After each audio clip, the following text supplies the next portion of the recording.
Welcome back to Group D, everyone. So, I am running fly-by-wire, kind of fly-by-wire brakes for the 2024 season. So brakes have always been an issue for me personally, even back in the Formula D days with great support from Willwood and the likes. I never got brakes working how I wanted them. Drifting is interesting, or not interesting, in the fact that we can't get any temperature in the brakes before we do our run. So your brakes need to be there every single time, much more like a road car than a race car. And then when you move more towards race car brakes, you have to run an extremely aggressive pad and it eats through discs and all sorts of things. Now, I'm sure there are setups out there that work fantastically, more race car brakes, but it's something that I've never gotten to be happy with. Certainly some setups out there that might work perfectly could be up to €15,000 worth of brakes. It's always an issue of how to get braking performance and not have many compromises. You always have a compromise with race cars, but not have many compromises. And there hasn't been a cost-effective solution, really, in my opinion. So even my own pro car, which I mean, you could almost say is money no object at this stage because it just has a fortune spent in it. It sticks with, not on there now, but it sticks with 350Z brakes or Skyline GTR brakes. The back, I have a GTR twin piston for the foot brake, and I have a Willwood 4-pot for the handbrake, and then I have a Willwood solid disc, big diameter solid disc, kind of made go on floating bell job. This is done because I'm very particular about the feel of my handbrake. So I basically took what we finished up with in Formula D once we went developing and getting somewhere where I liked it. I kept that system on all my cars. The Audi Quattro has the same brakes in there behind the beautiful work wheels. So yeah, so that forces me to run a really, really good caliper for my handbrake. But the foot brake is very, very simple, and so is the caliper setup on the front, being just GTR. Then there's actually one sitting there, so just an old GTR with some EBC yellow pads. So this means that cold, hot, the whole lot, your braking performance is very consistent and it works first time every time. So with that setup, you need really to run a brake servo over here, because the relationship between your master cylinder size and your piston size on your calipers is very important. And if you delete the servo, like some systems do out there, then you end up with a rock hard pedal and very bad brakes, very bad retardation when you press it. It takes a tremendous amount of pedal effort to stop the car, and it feels horrible to me, just horrible.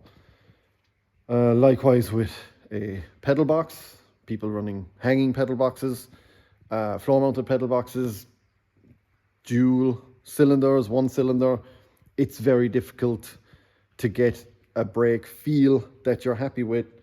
Normally people have shit brakes when they do that because they're going to just run a simple 350Z GTR brakes like I do. It doesn't work, in my opinion. I haven't seen a car that has worked nicely on ever. And it's unfortunate because people think they're going to solve a lot of issues by deleting the servo and going to a pedal box or whatever. They actually cause themselves more issues, in my opinion. So I have overcome that by running a vacuum system and using an electric pump. Maybe it's still in here. Yes. So this is the electric pump that I use now, electric vacuum pump.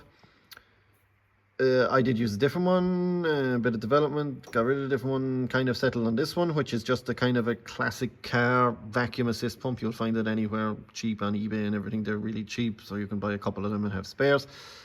It's loud, it's vibrating, it's rubber mounted, but it's vibrating, it's loud, it's big. This one is big, so mounting it is a problem. So I'm like, what am I going to do? So here is my solution, I hope. So I have done away with the original servo. I'm doing away with vacuum. And I am moving to an electric motor with a potentiometer that measures pedal input. And there's a little gearbox inside, kind of, 2 gears. And the electric motor drives the piston with me. Not for me, but with me. This increases my pedal effort, which is basically what the diaphragm in the servo does, and should give me fully consistent brakes all of the time. So this could be kind of a game changer in my opinion. I think this, moving forward, bit of development, get my head around it, I think this will be the answer to all my problems.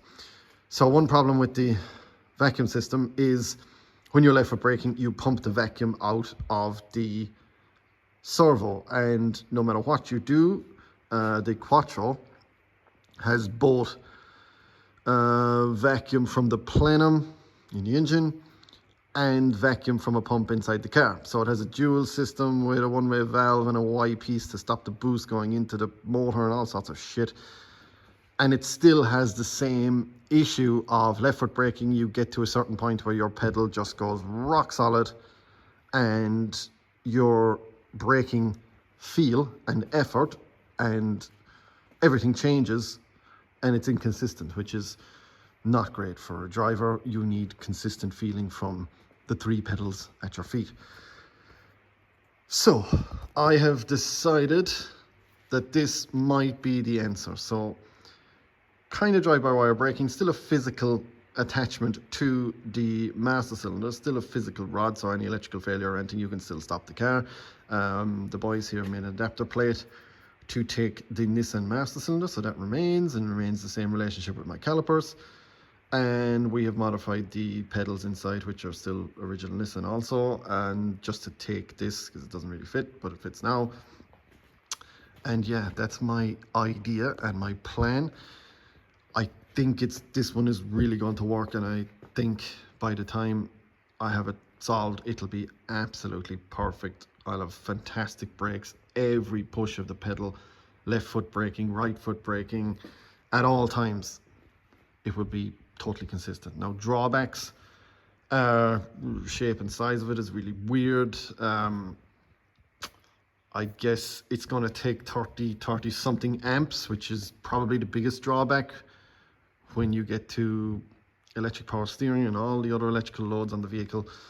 That's quite a chunk to be running all the time, but I'm willing to make it work, make it happen. I think the positives will totally outweigh the negatives. So this car only had electric vacuum assist because it had the sprint car engine with the 8 ITBs, which don't generate any vacuum, as you might know. ITBs don't generate much vacuum, so there was no point in having low 8 pipes into one canister into the original servo. Just ran the electric assist, which was fine, but again, a couple of pumps of the pedal and you had rock hard brakes and no servo assist. So this is the plan, this is my master plan, and I think this is going to be class. So I'm looking forward to getting back out this year with this new braking setup, and hopefully having no drawbacks, perfect brakes all the time, every time. So it's going to be really interesting. So